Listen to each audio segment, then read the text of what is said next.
We are Steven and Jill. Together, we've been buying and reselling land since the 90s. Our data-centric approach leaves our buyers asking, how can you sell it so cheap? Here on the Land Academy Show, We answer that and more. Steve and Jill here. hello. Welcome to the Land Academy Show, entertaining land investment talk. I'm Steven Jack Butala. And I'm Jill DeWit, broadcasting from sunny Southern California. Today, Jill and I talk about why landowners are selling at rock-bottom prices right now. What do you think, Jill? Why do you think? I'm not going to tell. I know exactly why. I'm going to just... I'm going to learn from you on this. I'm going to give you some numbers, and then we'll talk about it. Before we get into it, let's take a question posted by one of our members on the landinvestors.com online community. It's free. We don't want a 30-second show. Maybe you people do. Sorry. I'm sorry. For those of you viewers and listeners who want a 30-second show, not happening. So just... I get emails like that once in a while. Do you? No, they all email you. It's your stuff that comes up on there. If you have any questions or concerns, email here. Thank goodness it's not my email. Can you guys just cut to the chase? I know. And stop horsing around and just tell us how to buy and sell land. Make it easier for me. I listen to it at double speed anyway. Isn't that funny? I never do that. I always forget that there's a way to do that. Or they read the transcripts. That's funny too. Okay, back to the question. Herbert wrote, "Hello all. I'm having trouble learning how to price counties efficiently. I'm used to shotgunning a whole county, but I know there's better ways to go about pricing." Do you want to explain shotgunning real quick? Yeah, so there's a couple ways to price a county when it comes to land. You can establish some version of, I believe that the average sale price in a county is $1,000 an acre. So I'm going to send out offers for $200 an acre and sell it for $400 or $500 an acre as a wholesaler. That's shotgunning.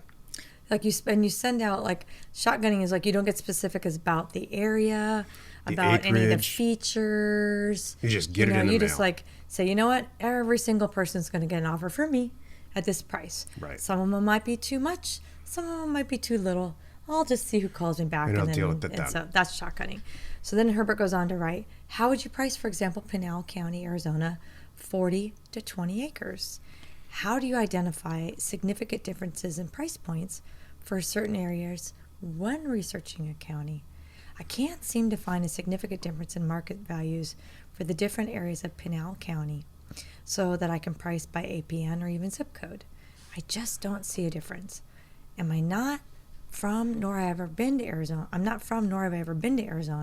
so I'm unsure of more in-depth characteristics pertaining to anything that affects our pricing. I'm trying to put my next mailer in the best position to be successful, so any advice would be greatly appreciated in my book. I just want to know the thought process behind going about the steps. So pricing is the hot topic right now. If you go through Land Investors, I just did it to put together the questions. Obviously, this one made the cut for all the shows this week. And pricing is a predominant topic for good reason, because I think we've been talking about it. Jill and I have been talking about it forever. Mm-hmm. But here's the deal with pricing. As we get further into this information age that we're in, that's seemingly probably endless now, or at least for the rest of our lifetime, the prevalence of data dramatically has increased recently on completed sales for all product types, mobile homes, land. It's always been there for houses, but now even multifamily. So what you need to do is this. You need to establish a system for yourself where you collect various sources of completed sales for land and active sales. So there's sold sales and active sales. There's all over the internet. There's places to get them. Zillow, Trulia, Realtor.com, Redfin.com. Those are the big four. In fact, what I'm seeing now is that even places like Title Pro mm-hmm. are actually including it with the data. Mm-hmm. So you can go and certainly find like what's listed there and for what price. Yeah. I see that when I pull property reports. I do it all the time, and it shows comps. So if you don't know it, we, Jill and I are licensed, Land Academy is licensed providers for this data. So it's not quite there where you can full blown just go right into data tree and pull down completed sales and use that data, but it will be very soon. So in the meantime, you need to use these other tools to get your pricing down and find out what's been sold in a certain zip code or if you want to do it by county, I would highly recommend zip code. Get completed and active sales, establish a price per acre for that zip code, let's say, and then write your offer price, back off your offer price from what you think is retail. That's a long way of saying you got to get the data. May I add? What would you suggest for Herbert? Because he's even thinking, okay, so are you saying that?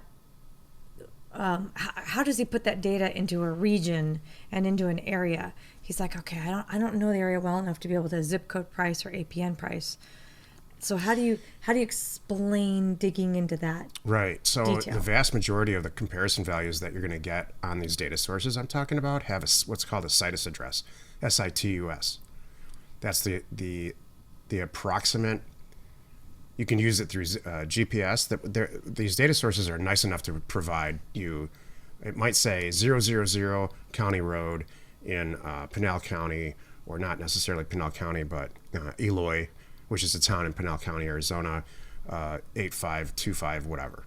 And so if you can get the data for the whole county and you can parse it out by zip code and acreage and get the data down like that, it's not, you can spend a weekend and significantly improve how you're pricing properties.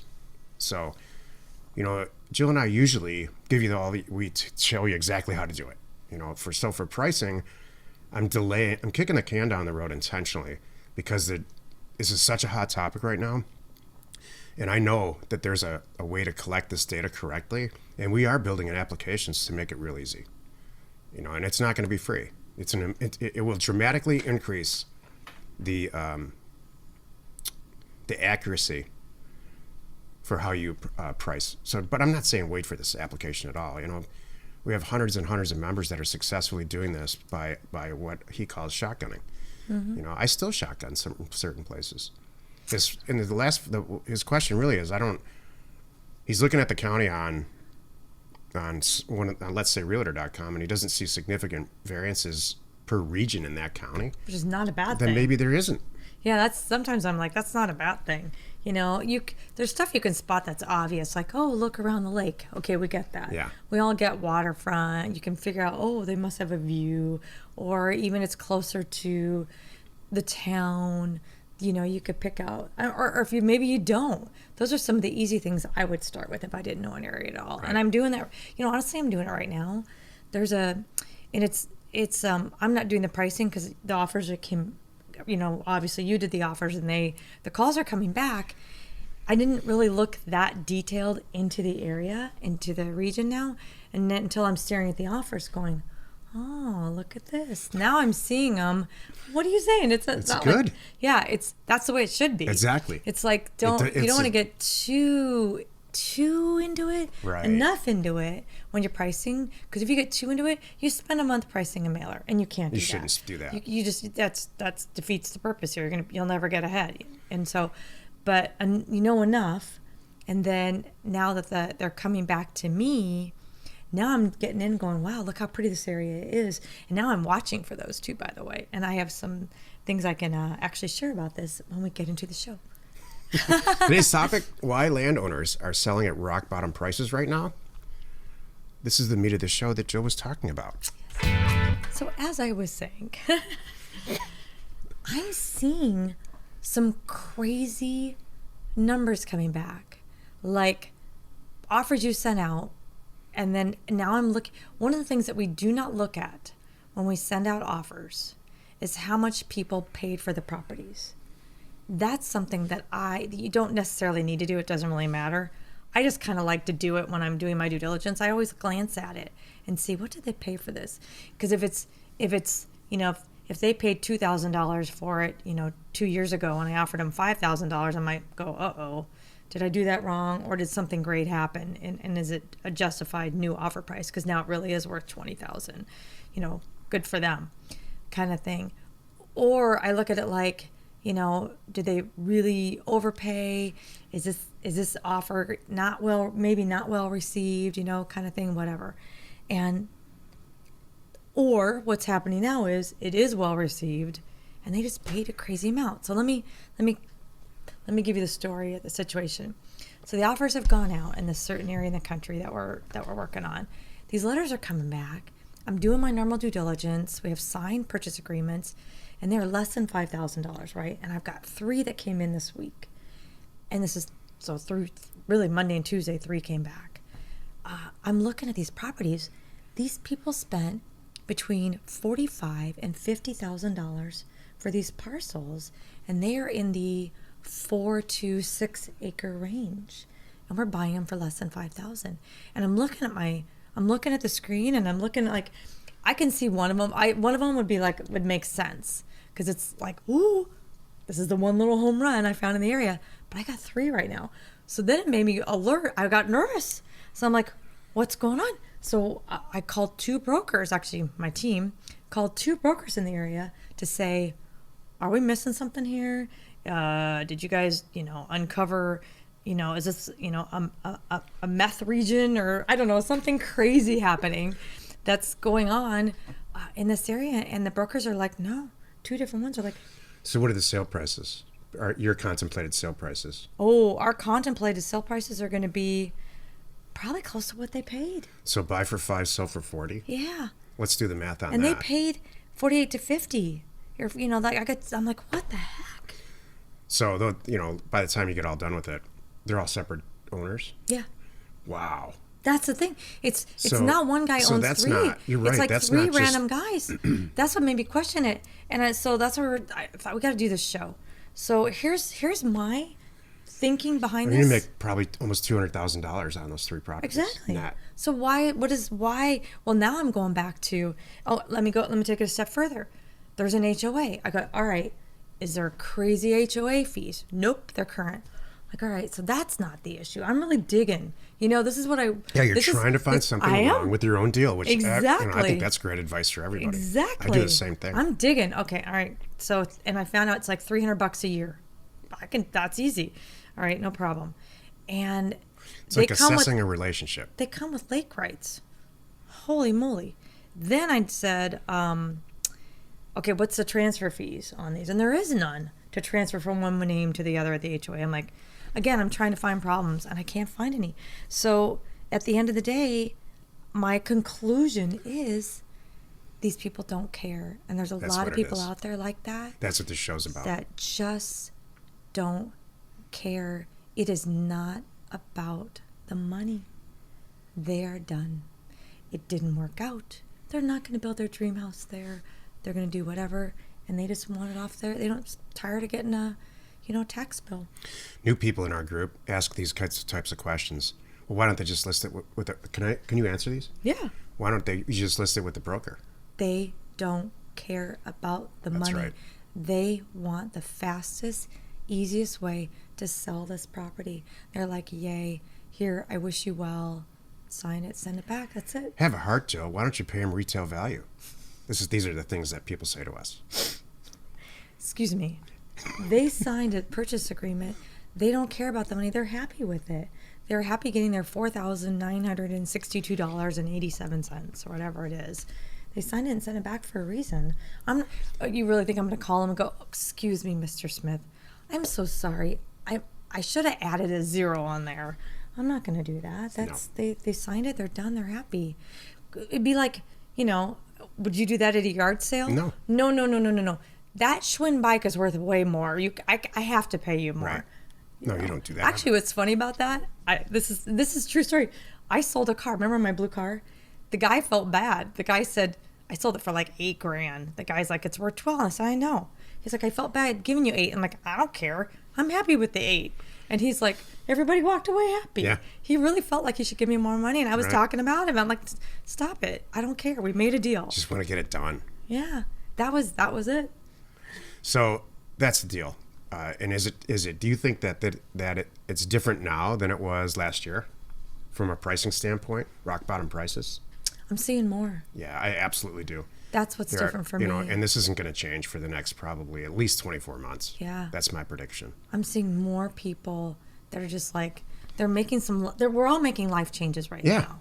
All of us. We're all looking at everything in our life, from our kids' school to, do I even really need a second car, to, do I really need this piece of land weighing on me, knowing I'm not going to go build there ever? We're reassessing everything. And when you really kind of do a mental inventory about all the stuff that's going on in your life, and you get down to, let's call it like efficiency mode or skeleton mode, you get rid of the stuff you don't need. I'm doing that. We're doing it with personal stuff in our lives and getting rid of stuff that we don't need, like motorcycles and things like that. You just did one? Yeah. That was yours? You just rock bottom and price basically that. gave it away. Exactly. And our neighbor even said, "Why are you doing that? I would have given you twice that." We're like, yeah, whatever. This guy got there first. Yeah. I didn't know that. Yeah. Wrecked my day. No, I'm sorry. No. Actually, but hold on a moment. This is better because I didn't want the neighbor out there tinkering with it and you'd be like sad that you see it every day and he's having fun on it. This is better. If you have ever given anyone a car, it falls under the no good deed goes unpunished. Don't give it to a friend. Don't ever give a car to a friend or sell a car to a friend. Don't do that. The first week, you're going to get phone call after phone call about what's wrong with it. Oh, I had that. Even though it's free. Dude, I had that with a property, remember? I had a friend who wanted to give her son a piece of property. She thought it was so cool. So I said, sure. So I sold her a property for like a stupid $100. You better believe she complained about the dumb tax bill. I'm like, are you kidding me? I know what you're talking about, and she kind of deserves it. Oh my goodness. I will never do that again. I gave you this dumb property. Hey, now's the time to send out mail. People are really responding. Yeah. Does that mean you send out mail with $500 purchase prices? No, you still price it at 20%, like you always have, between 18 and 22% or 25%. You're just going to get a better response. Yeah. And you're going to find some higher priced property. Find some like Jill's found for $30,000, $40,000, $50,000 property. Buy it for 20%. You're going to. This is the time. That's my point. Thank you. Happy you could join us today. Every Monday, Wednesday, and Friday, you could find us on the Land Academy Show, which will soon be changing, by the way. But for this week, on Tuesdays and Thursdays, we are on the House Academy Show. Tomorrow, the episode on the House Academy Show is called Current Market Stats Support Massive Foreclosures at the End of 2020 for Houses. You are not alone in your real estate ambition. I cannot tell you how excited I am to tune in tomorrow. You're going to tune in, Jill? No, I'm going to tune out. I can't tell you how excited I am to tune out tomorrow. I do my nails, but my nails are done, so I can't do that. Are you going to even sit next to me? Maybe. We'll see. I'll probably be here. Because if I don't be here, if I'm not here, everybody else will tune out. That is absolutely true. There we go. The Land Academy Show remains commercial-free for you, our loyal listeners. So wherever you're watching, wherever you're listening, please subscribe and rate us there. We are Steve and Jill. Information and inspiration to buy undervalued property.